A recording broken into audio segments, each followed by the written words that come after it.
ನಮಸ್ಕಾರ. ಸ್ವಯಂ ಪಾಕ ಅಭಿಮಾನಿಗಳಿಗೆ ಸ್ವಾಗತ. ಈ ದಿನ ನಾನು ಕರ್ಬೂಜ ಹಣ್ಣು ಅಂದ್ರೆ ಮಸ್ಕ್ ಮಲನ್ನಿಂದ ರಸಾಯನ ಹೇಗೆ ಮಾಡೋದು ಅಂತ ಹೇಳಿ ತೋರಿಸ್ಕೊಡ್ತಾ ಇದ್ದೀನಿ.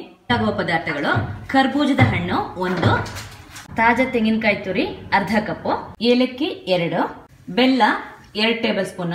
ಜೇನಿ ಬೆಲ್ಲ ಇತ್ತಾದ್ರಿಂದ ಅದನ್ನೇ ಇಟ್ಟಿದ್ದೀನಿ, ನೀವು ಬೇರೆ ಬೆಲ್ಲ ಕೂಡ ಹಾಕೋಬಹುದು. ಬಾದಾಮಿ 10. ಬಾದಾಮಿ ನಿಮ್ಗೆ ಹಾಕ್ಲೇಬೇಕು ಅಂತಿಲ್ಲ, ಹಾಕಿದ್ರೆ ರುಚಿ ಚೆನ್ನಾಗಿರುತ್ತೆ. ನೀರು ಹತ್ರ ಅರ್ಧ ಕಪ್ಪು. ಈ ಕರ್ಬೂಜದ ಹಣ್ಣಿನ ಮೇಲಿನ ಸಿಪ್ಪೆ ಎಲ್ಲ ತೆಕ್ಕೊಳ್ಳಿ. ಹೆಚ್ಕೊಂಡು ಈ ಮಧ್ಯದ ಬೀಜನೆಲ್ಲ ತೆಕ್ಕೊಂಬಿಡೋಣ. ಇದನ್ನ ಆದಷ್ಟು ಸಣ್ಣಕ್ಕೆ ಹೆಚ್ಕೊಳ್ಳೋಣ. ಹೀಗೆ ಸಣ್ಣ ಸಣ್ಣ ಹೋಳುಗಳನ್ನಾಗಿ ಮಾಡ್ಕೊಳ್ಳೋಣ. ಈ ಥರ ಸಣ್ಣ ಸಣ್ಣ ಹೋಳುಗಳಾಗಿ ಹೆಚ್ಕೊಳ್ಳಿ.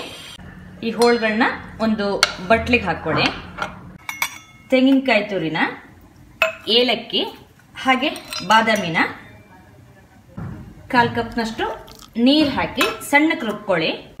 ಈಗ ನಾನು ಸಣ್ಣಕ್ಕೆ ಇದನ್ನು ರುಬ್ಕೊಂಡಿದ್ದೀನಿ. ಇದನ್ನ ಹಣ್ಣಿನ ಹೋಳಿನ ಜೊತೆ ಹಾಕೊಳ್ಳೋಣ.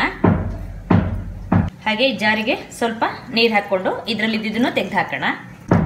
ಇದನ್ನ ಹಾಕ್ಬಿಟ್ಟು ಬೆಲ್ಲ ಹಾಕೋಣ.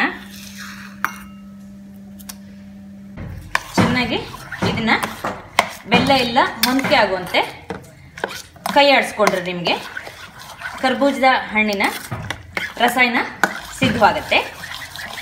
ನೋಡಿ, ನಿಮಗೆ ರಸಾಯನ ಈ ಹದದಲ್ಲಿ ಇರಬೇಕು. ನಾನು ಹತ್ರ ಅರ್ಧ ಕಪ್ನಷ್ಟು ನೀರು ಹಾಕಿದ್ದೀನಿ ಇದಕ್ಕೆ. ನೋಡಿದ್ರಲ್ವಾ ಕರ್ಬೂಜ ಹಣ್ಣಿನ ರಸಾಯನ ಹೇಗೆ ಮಾಡೋದು ಅಂತ ಹೇಳಿ. ನೀವು ಕೂಡ ನಿಮ್ಮ ಮನೆಯಲ್ಲಿ ಈ ರಸಾಯನ ಮಾಡಿಬಿಟ್ಟು ನಿಮ್ಮ ಅಭಿಪ್ರಾಯನ ತಿಳಿಸಿ. ನಮಸ್ಕಾರ.